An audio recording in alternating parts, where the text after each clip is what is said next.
یہ جو وائرس ہے جسے کورونا وائرس کہہ رہے ہیں، کرونا آئی تھنک اس لیے سے کہا جاتا ہے کہ اس کی جو شکل ہے وہ کراؤن کی صورت میں ہے، اس سے اس کا نام کرونا وائرس رکھا گیا.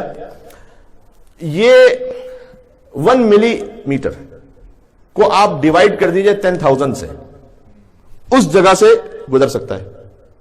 1 ملی میٹر کو 10,000 سے آپ ڈیوائڈ کر دیں، وہاں سے نفوذ کر سکتا ہے. تو بہت اکڑے جا رہے تھے اپنی ٹیکنالوجی پر، اپنی سائنس پر، کہ مارس سے آگے ہم نے کمندیں ڈال کے رکھی ہوئی ہیں اور جو کچھ دنیا میں پتہ نہیں ہلتا تو ہم دیکھ لیتے ہیں اسے. آ جاؤ، ایک نظر نہ آنے والی مخلوق نے بے بس کر دیا یا نہیں کر دیا؟ اب آیت سن لیجئے گا تو آپ کو لطف محسوس ہوگا. یہ سورہ عنکبوت کی آیت ہے، وما انتم بمعجزین فی الارض ولا فی السماء. اللہ کہہ رہا ہے انسانوں تم کچھ بھی کر لو، تم یاد رکھنا اللہ کو تم عاجز نہیں کر سکتے ہو، نہ اس زمین پر نہ آسمان پر.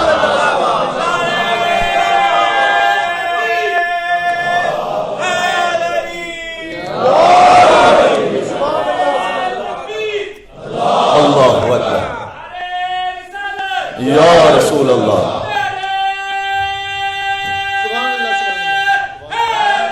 مل کے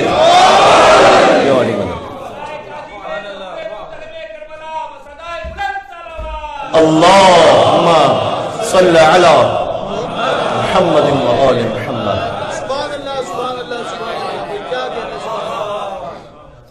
تم کچھ بھی کر لو، وما انتم بمعجزین فی الارض. یہ اللہ نے کچھ سوچ سمجھ کر آیت رکھی ہے نا قرآن میں، کہ کبھی ایسا موقع آئے گا کہ انسان یہ کہنے لگے گا کہ who is God، کیسا خدا؟ جو لیب میں ثابت ہوگا ہم تو اسے مانیں گے، کہاں کا خدا؟ تو اللہ کہہ رہا ہے کہ تم کچھ بھی کر لو تو مجھے عاجز نہیں کر سکتے. کہا زمین میں بھی نہیں کر سکتے، آسمان پہ بھی نہیں کر سکتے. اس کا مطلب ہے کہ آسمانوں میں بھی کچھ ایسا ہے، فضا میں، ہوا میں، خلا میں تم کچھ کرتے جاؤ، اللہ کو عاجز نہیں کر سکتے ہو. اتنا یاد رکھنا. یہ کاش وہ عقلی اضطرار انسانیت میں جتنا جلدی ڈیولپ ہو جائے گا، یعنی ہم کہ بند راستے پر اب ہے، اس کو کہتے ہیں اضطرار، مضطر ہو جانا، بلاک ہے. جتنا جلدی اسے عقلی طور پر سمجھ لیں گے اتنا بہتر ہوگا. اگر عقلی طور پر نہیں سمجھیں گے اللہ پھر سمجھائے گا اس طرح سے. اچھا، عقلی طور پر سمجھنے کا مطلب میں آپ سے ایک چھوٹی سی مثال عرض کرتا ہوں. یہ میرے خود گزرا ہوا واقعہ، ہو سکتا ہے آپ میں سے بھی بعض کے ساتھ ہو. چند مہینوں قبل کی بات ہے، جب میں سڈنی گیا ہوا تھا تو ایک رینٹا کار لی. اب ایئرپورٹ سے رینٹا کار لی تو سچی بات ہے کہ مجھے بہت زیادہ ان لوگوں کا ایکسنٹ سمجھ میں بھی نہیں آتا، اور کچھ ضروری جو باتیں تھی وہ ہو کر تو اس نے کہا کہ انشورنس کروانا ہے یہ 4 دن کے لیے. تو میں نے انشورنس پوچھا تو بہت زیادہ تھا، تو میں نے کہا کہ نہیں انشورنس نہیں کروانا، اس لیے کہ مجھے بہت کم یوز کرنا تھا اسے. تو اس نے مجھ سے یہ کہا جسے میں اس وقت نہیں سمجھ پایا، کہا کہ ٹھیک ہے انشورنس نہ کرواؤ یا سائن کر دو کہ اگر کچھ بھی ہوا، چاہے آپ کا فالٹ ہوا، $4,000 ہم آپ سے لے لیں گے. اور میں نے سائن کر کے میں نے کہا ٹھیک ہے یار. یقین فرمائیے جیسے ہی پھر گاڑی میں بیٹھا اور ابھی میں روڈ پر آیا ہوں، خود بخود ایک دل میں خوف ہے یا نہیں ہے؟ یہ میں اس کرنا چاہ رہا ہوں، یہ ایک نیچرل انسٹنکٹ ہے کہ میں کسی خطرے میں ہوں. میری بات پہنچ رہی ہے، پتہ نہیں کتنی میری بات پہنچ رہی ہے. جب تک انسانیت یہ محسوس نہیں کرے گی کہ ہم حجت خدا کے بغیر خطرے میں ہیں. بات پہنچ رہی ہے؟ بھائی مل کے صلوات دیتے محمد و آل محمد پر.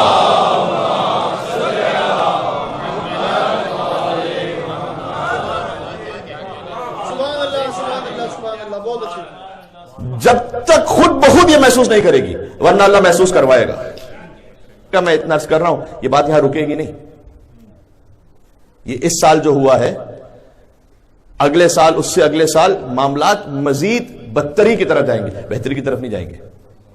یہ میں عرض کر رہا ہوں آپ سے، جب تک انسانیت اپنے آپ کو فرزند زہرا کے لیے تیار نہ کرے. مولا کی آمد کے لیے مل کے اور صلوات دیتے محمد و آل محمد.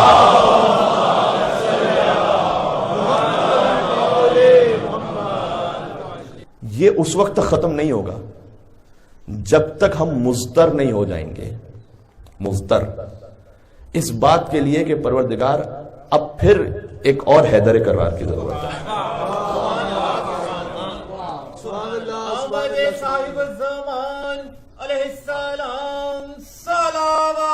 اللہم صلی علی.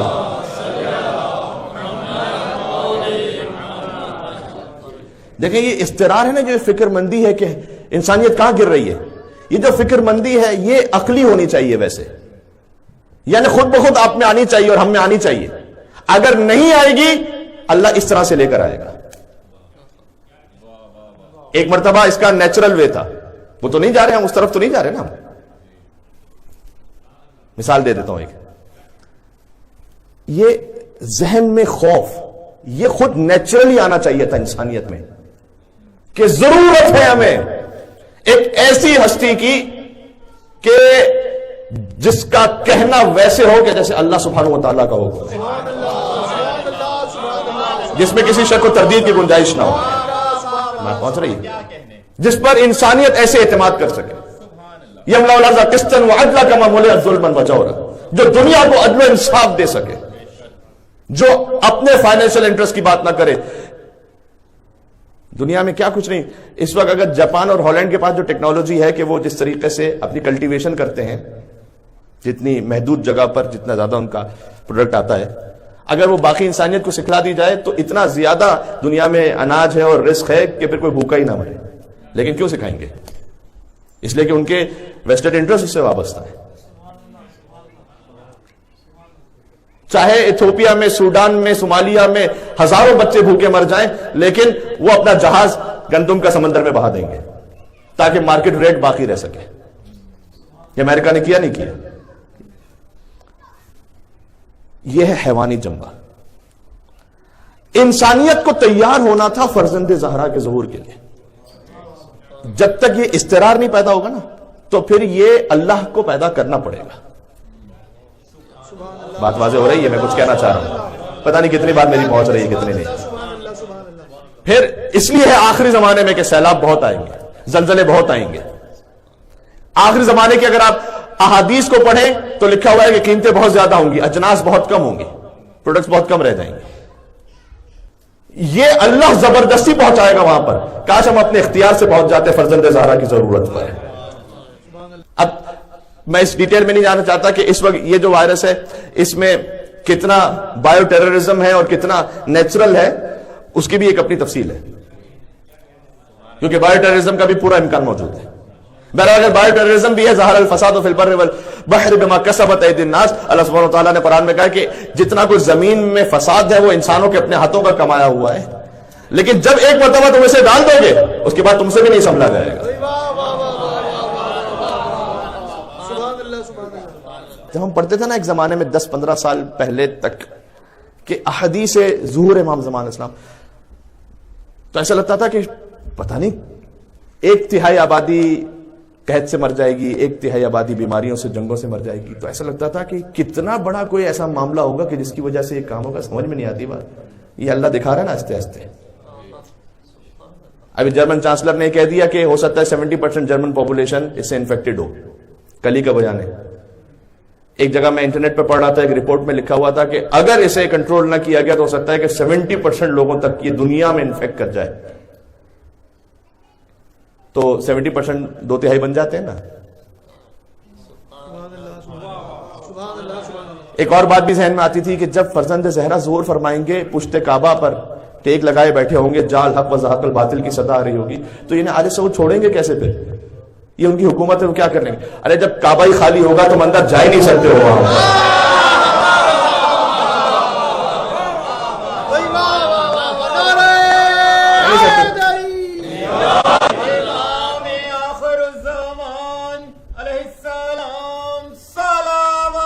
اللہم صلی علی.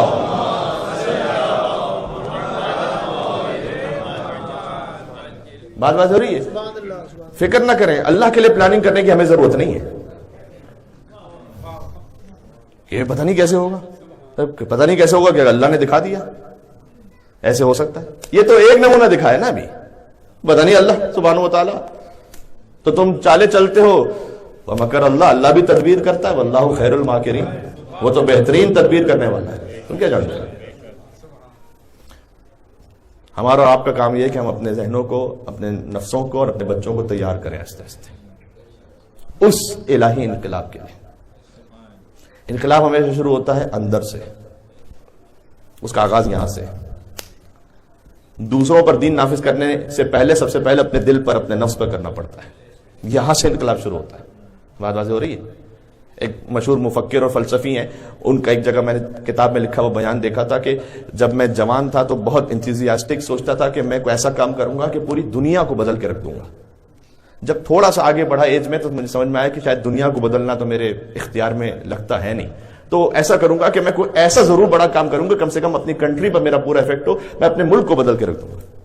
تھوڑا اور میچور ہوا تو سمجھ میں آیا کہ شاید میں اس وقت تک وہاں پہ بھی نہیں پہنچ پاؤں گا، کم سے کم یہ کہ میں اپنے شہر کو بدلوں گا۔